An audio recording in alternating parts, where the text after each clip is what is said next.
നിന്റെ മൊഴിയിൽ നിന്നൊഴുകും തിരുവചനം ഒരു മനമായി കേൾക്കാം, ഒരുമയോടെ പാടാം, അനുഗ്രഹമായി തീർക്കാം ഈ സുദിനം നമ്മിൽ വചനത്തിൻ കൃപയോടെ മുന്നേറിയിടാം. വിശുദ്ധ മത്തായി അറിയിച്ച സുവിശേഷം 20-ാം അധ്യായം 21-ാം തിരുവചനം.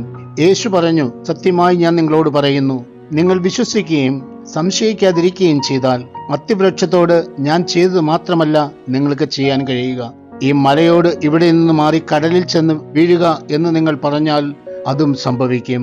കാരുണ്യവാനും സ്നേഹനിധിയുമായ ഞങ്ങളുടെ നല്ല തമ്പുരാനെ, അങ്ങയുടെ തിരുസന്നിധിയിൽ ഇരുന്നു കൊണ്ട് ഈ നോമ്പുകാലത്തിൽ ഞങ്ങളുടെ വിശ്വാസത്തെ ഞങ്ങളൊന്ന് അപഗ്രഥിക്കുന്നു. നാഥ, കഷ്ടപ്പാടുകളുടെയും ദുരിതങ്ങളുടെയും നടുവിൽ വിശ്വാസത്തിൽ നിന്ന് വ്യതിചലിച്ചു പോയ നിമിഷങ്ങൾ ഉണ്ടായിട്ടുണ്ട്. അവയെപ്പറ്റി അങ്ങയോട് ഞങ്ങൾ മാപ്പ് ചോദിക്കുന്നു.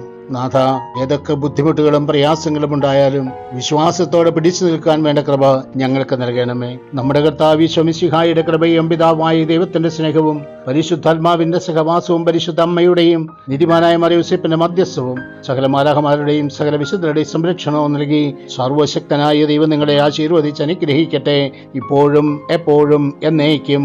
ആമേൻ. കൃപയോടെ മുന്നേ